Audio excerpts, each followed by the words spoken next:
আসসালামু আলাইকুম। ডায়েটে যারা আছেন তাদের জন্য আজকে একটা স্পেশাল রেসিপি নিয়ে এসেছি। ডায়েট আমরা যারা করি তার মধ্যে অনেক সময় কিন্তু আমাদের ইচ্ছে করে একটু কাবাব টাইপের কিছু খাই। মানে মুখে মজা লাগে এরকম জিনিস কিন্তু খেতে ইচ্ছে করে। কারণ ওই সময় আমাদের অনেক কিছুই হচ্ছে খাওয়া বারণ থাকে। এখন আমাদের যে খাবারটা সেটাকেই যদি আমরা এরকম লোভনীয় করে একদম পারফেক্ট একটা কাবাবের মতো করে তারপর আমরা খেতে পারি, তাহলে কিন্তু ডায়েটটাও অনেক আনন্দের হয়ে যায়। তাই না? আর ওয়েট লস জার্নিটাও আমাদের জন্য হয়ে যায় অনেক সহজ। এই যে দেখুন, সেরকমই একটা চিকেন কাবাবের রেসিপি নিয়ে এসেছে। চলুন রান্নাটা শুরু করি। প্রথমেই আমরা এখানে নিয়ে নিয়েছি 250 গ্রাম চিকেন কিমা। এখানে হচ্ছে আমি ব্রেস্ট থাই দুটো মিলিয়ে একসাথে একটু কিমা টাইপ করে নিয়েছি। এর মধ্যে দিয়ে দিলাম প্রথমেই হাফ চা চামচের মতো চাট মশলা। আমার মনের ইচ্ছা মতো হচ্ছে এখানে আমি মশলা ব্যবহার করেছি, আপনারা আপনাদের মতো যে কোনো ধরনের মশলা ব্যবহার করতে পারেন। এই যে তার মধ্যে দিয়ে দিলাম হাফ চা চামচের থেকেও কম অরিগ্যানো। তারপর দিয়ে দিলাম হাফ চা চামচের মতো আদা রসুন বাটা। এখানে রসুনের পরিমাণটা একটু বেশি, আদাটা কম, মানে 50-60-40, এটা হচ্ছে 40 হচ্ছে আদা আর 60 হচ্ছে রসুন। তার মধ্যে দিয়ে দিলাম ছোট সাইজের একটা পেঁয়াজ কুচি।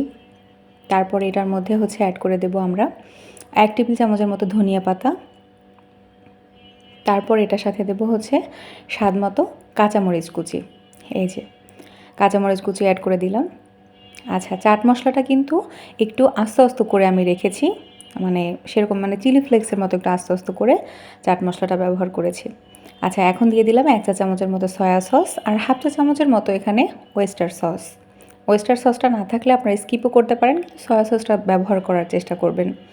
এখন ছোট এক স্লাইস লেবু আমি এখানে, মানে লেবুর রসটা এখানে দিয়ে দিচ্ছি। মেজারমেন্ট কাপে মাপতে গেলে হচ্ছে 1 চা চামচের মতো হবে ফ্রেশ লেবুর জুস।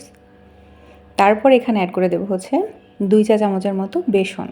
আমরা বেগুনি বা মানে ছোলার ডালের যে বেসনটা হয় বেগুনিতে বা যে কোনো কিছুতে ভাজাভুজিতে যেটা ইউজ করি সেটা 2 চা চামচ দিয়ে দিয়েছি। আচ্ছা, এখানে কিন্তু স্বাদ মতো লবণও দিতে হবে, সেই ক্লিপটা কেন জানি না স্কিপ হয়ে গেছে। এখন সব কিছুকে খুব ভালো করে মিক্স করতে হবে। এই যে দেখুন, আমি চামচ দিয়ে প্রথমে মিক্স করার চেষ্টা করছিলাম, কিন্তু সেটা আমার মন মতো হচ্ছিল না। পরে আমি হাত দিয়ে এটাকে খুব ভালো করে মিক্স করেছি। ডায়েট মানেই কিন্তু বোরিং খাবার সেটা কিন্তু না। ডায়েটের খাবারও কিন্তু অনেক মজা হয় যদি একটু ঘুরিয়ে ফিরিয়ে আমরা এটাকে মানে একটু ভালো মতো করে পরিবেশন করে ভালো মতো একটু বুদ্ধি খাটিয়ে এটাকে ঘুরিয়ে ফিরিয়ে বানাই, তাহলে কিন্তু একই জিনিস খেতে বোরিংও লাগে না, আবার ওয়েট লস জার্নিটাও হয়ে যায় অনেক সহজ। এই যে ভালো করে আমরা হচ্ছে একটু হাত দিয়ে এটাকে খুব ভালো করে মেখে নেব। এই যে দেখুন, এর মধ্যে কিন্তু চিকেন কিমা যেহেতু মানে একটু কিউব কিউব চিকেনও আছে, কারণ এটা যখন খাবো আমরা মুখে যখন এটা কামড় পড়বে দাঁতের নিচে তখন কিন্তু খেতে ভালো লাগবে, আর একটা জুসিনেসও থাকে, সেজন্য আমি কিছু কিছু হচ্ছে কিউব এখানে রেখেছি। এই যে সব কিছু মেখে হাতে নিয়ে এভাবে ফ্ল্যাট করে, মানে কাবাবের শেপ যেটা হয় সেরকম করে কিন্তু আমরা এটাকে বানিয়ে নেব। বানিয়ে আমরা এখানে ভাজতে চলে যাব। 1 চা চামচ, একদম চা চামচের 1 চা চামচ সরিষার তেল আমি একটু এখানে গরম করে নিয়েছি। আপনারা চাইলে বাটার ব্যবহার করতে পারেন কিংবা অলিভ অয়েলেও এটাকে ভেজে নিতে পারেন। সরিষার তেলটা দিলে হয় কি, এই যে কাবাবটার মধ্যে একটা মানে একটা স্পাইসিনেস যোগ হয়, যেটা হচ্ছে অন্য কোনো তেলে আসে না। আপনারা যদি চান এখানে বাটারটাও ব্যবহার করতে পারেন, সেটাও ভালো লাগে। আর এই সরিষার তেলটাও হচ্ছে ব্যবহার করতে পারেন, মানে এটার মধ্যে একটা অন্যরকম টেস্ট অ্যাড করে, যেটা খেতে অনেক মজা হয়। এই যে আমি যতটুকু নিয়েছিলাম তাতে 4টার মতো কাবাব হয়েছে, এখানে হচ্ছে আমি 3টা নিয়েছি আর পরে হচ্ছে একটা ভেজে নিয়েছি।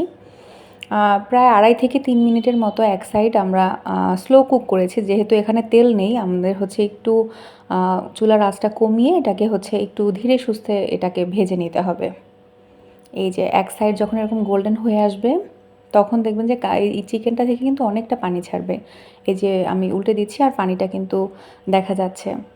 তো এই যে জুসিনেসটা এটাই কিন্তু বোঝা যায় যে এটার মধ্যে যথেষ্ট হচ্ছে ময়েশ্চার আছে। এই যে এক সাইড ভাজা হয়ে গেছে, এখন অপর সাইডটাও আমরা ভেজে নেব। ভাজতে ভাজতে এটার সাইড হিসেবে আমরা হচ্ছে একটা সালাদ, আজকে যে গ্রিন সালাদগুলো আমরা বাসায় খাই নর্মালি, সেটা হচ্ছে পরিবেশন করব। আমি হচ্ছে এখানে শসা নিয়েছি, এটা ইচ্ছে মতো আপনি, এটা খুব বেশি ক্যালোরি থাকে না, তো আপনি আপনার ইচ্ছে মতো নিতে পারেন। আমি এখানে মিডিয়াম সাইজের হচ্ছে 2টো শসা কুচি করে নিয়েছি, তার মধ্যে দিয়েছি ইচ্ছে মতো যতটুকু দরকার, মানে হাফ টেবিল চামচের মতো পেঁয়াজ কুচি, ধনিয়া পাতা কুচি আর কাঁচামরিচ। সবশেষে হচ্ছে খুব সামান্য একটু লবণ দিয়ে এটাকে আমরা ভালো করে সব কিছু মিক্স করে নেব। আপনারা চাইলে কিন্তু এখানে লেবুর রসও ব্যবহার করতে পারেন। যদি টেস্টটা আপনাদের ভালো লাগে তাহলে লেবুর রসটাও হচ্ছে এখানে অ্যাড করে নেওয়া যায়। আচ্ছা, এটাকে খুব ভালো করে আমরা মিক্স করব। চাইলে হচ্ছে এখানে আপনারা 2 টেবিল চামচ টক দই অ্যাড করে দিতে পারেন, তাহলে রায়তার মতো একটা ফ্লেভার আসবে। তারপরে এখানে হচ্ছে চাট মশলা অ্যাড করা যায়। আসলে এই জিনিসটা হচ্ছে নিজের ইচ্ছে মতো। এই যে সালাদটা আমাদের রেডি হয়ে গেল, এখন চিকেনটাও আমাদের হয়ে গেছে। এই যে খুব সাবধানে হচ্ছে এ পর্যায়ে তুলে নেবেন, কারণ ভেঙে যেন না যায়, তাহলে দেখতে ভালো লাগবে না। স্বাদের কিন্তু কোনো পরিবর্তন হবে না। এরকম গোল্ডেন কালার যখন হয়ে আসবে, এই যে আমরা তুলে নিচ্ছি। দেখতেই তো মনে হচ্ছে একদম মানে খিদে লেগে গেল এরকম একটা, তাই না? কালারটা খুব সুন্দর এসেছে আলহামদুলিল্লাহ। এটার টেস্টও কিন্তু মারাত্মক ভালো হয়, মানে খুবই সুন্দর হয় খেতে।